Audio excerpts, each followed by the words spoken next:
வணக்கம் friends, welcome to my channel. நான் இன்றைக்கி குழந்தைங்களுக்குரிய ஒரு ரெசிபி தான் சொல்லித்தர போகிறேன். பனங்கிழங்கு வச்சு ஒரு பால் ரெசிபி. இது அடிக்கடி சளி காய்ச்சல்னு வர்ற குழந்தைங்களுக்கு அந்த மாதிரியான தொந்தரவுகள் வராமல் இருக்கிறதுக்காக இந்த ரெசிபி நான் ட்ரை பண்ணேன். இது டெய்லியும் ஒரு வேளை குடிக்கணும். இந்த மாதிரி பனங்கிழங்குலேருந்து ரெடி பண்ண போகிறோம். பனங்கிழங்கு இந்த மாதிரி எடுத்துக்கோங்க. நுனி 2 பக்கமும் கட் பண்ணிக்கலாம். கட் பண்ணிவிட்டு பாதி பாதியாக கட் பண்ணி குக்கரில் சேர்த்துக்கலாம். 1 கிலோ 2 கிலோ செய்யும்போது இந்த மாதிரி குக்கரில் வச்சு செய்யலாம். நிறைய செய்யும்போது விறகடுப்பில் வச்சு பெரிய பாத்திரத்தில் வச்சாதான் சரியாக இருக்கும். நான் இப்போ கம்மியாக செஞ்சு காட்டுறேன். இந்த மாதிரி கிழங்கு மூழ்கிற அளவுக்கு தண்ணி ஊற்றிட்டு தேவையான அளவு உப்பு போட்டு குக்கரை மூடிடுங்க. 3 விசில் வர வரைக்கும் நம்ம வெயிட் பண்ணலாம்.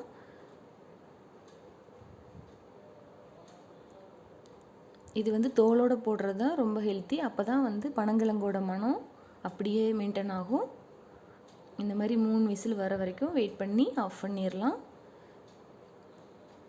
ஆறுனதுக்கப்புறம் எடுத்து இந்த மாதிரி நான் சின்ன சின்னதாக கட் பண்ணிக்கிறேன். இது நம்ம ரெகுலராக சாப்பிட்ற மாதிரியான மெத்தட் தான். நம்ம ரெகுலராக சாப்பிடும்போது எப்படி இந்த தோல்லாம் உரிச்சிட்டு சின்ன சின்னதாக கட் பண்ணி சாப்பிடுவோமோ அதே மாதிரி சின்ன சின்ன வில்லைகளாக கட் பண்ணி காய வச்சுக்கணும்.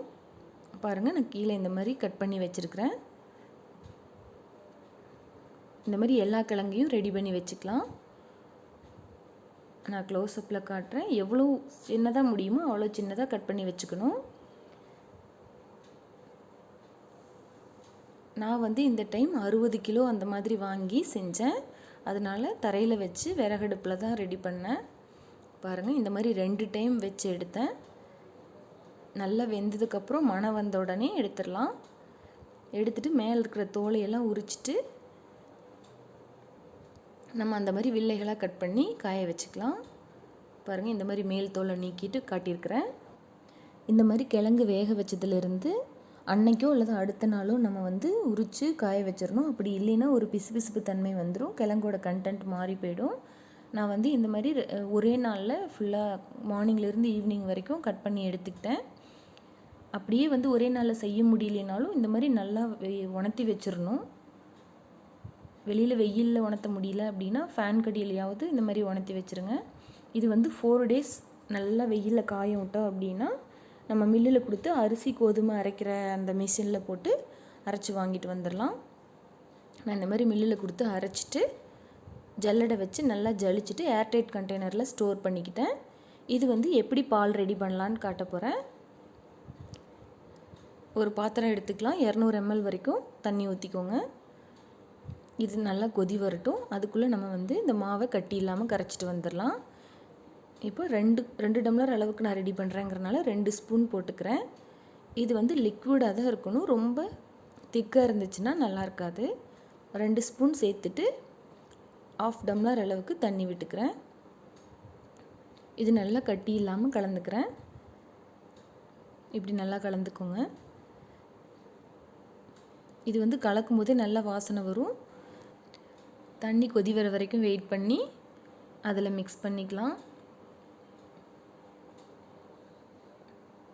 இது ஏற்கனவே வெந்ததுனால ரொம்ப நேரம் கொதி வரணும்னு அவசியம் இல்லை. ஒரு தடவை கொதி வந்தோடனே நம்ம மற்றதெல்லாம் கலந்துக்கலாம்.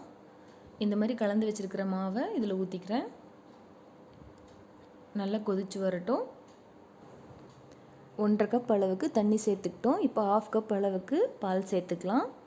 பால் சேர்த்து ஒரு கொதி வரட்டும். நம்ம அதுக்குள்ளே சர்க்கரை சேர்த்துக்கலாம். சர்க்கரை நாட்டு சர்க்கரை, பனை வெல்லம், கருப்பட்டி இல்லை பனங்கல்கண்டு எது இருக்கோ அதை சேர்த்துக்கோங்க. நான் நாட்டு சர்க்கரை 2 ஸ்பூன் எடுத்துக்கிறேன். இந்த வாசனை ஒரு வேளை குழந்தைங்களுக்கு பிடிக்கல அப்படின்னா ஒரே ஒரு ஏலக்காய் தட்டி போட்டுக்கிட்டோன்னா சாப்பிட்ருவாங்க. இது டெய்லி ஒரு வேளை குடித்தாலே போதும். ரொம்ப ரொம்ப ஹெல்த்தி. பனங்கிழங்கு ரெகுலராக கிடைக்காது. நமக்கு நவம்பர், டிசம்பர் அந்த மாதிரி மாதங்களில் கிடைக்கும். வாங்கி ரெடி பண்ணி வச்சுக்கிட்டோம் அப்படின்னா அதுக்கப்புறம் வெயில் சீசன் தான். காய் போட்டு அரைச்சி வச்சுக்கிட்டோன்னா இயர் ஃபுல்லாகவே யூஸ் பண்ணிக்கலாம். மற்ற ஹெல்த் ட்ரிங்கை கம்பேர் பண்ணும்போது இது ரொம்ப ரொம்ப ஹெல்த்தி, ஹைஜீனும் கூட. அதனால் ஃபஸ்ட் டைம் செய்யும்போது கொஞ்சமாக வாங்கி ட்ரை பண்ணி பாருங்கள். டெய்லி ஒரு வேளை கொடுத்துட்டோம் அப்படின்னா சளி காய்ச்சலுங்கிற தொந்தரவுக்கு இடம் இல்லை.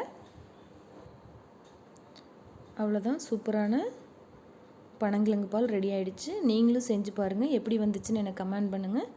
உங்களுக்கு இந்த வீடியோ பிடிச்சிருந்துச்சுன்னா என்னோடய சேனலுக்கு சப்ஸ்கிரைப் பண்ணிக்கோங்க. தேங்க்யூ ஃபார் வாட்சிங்.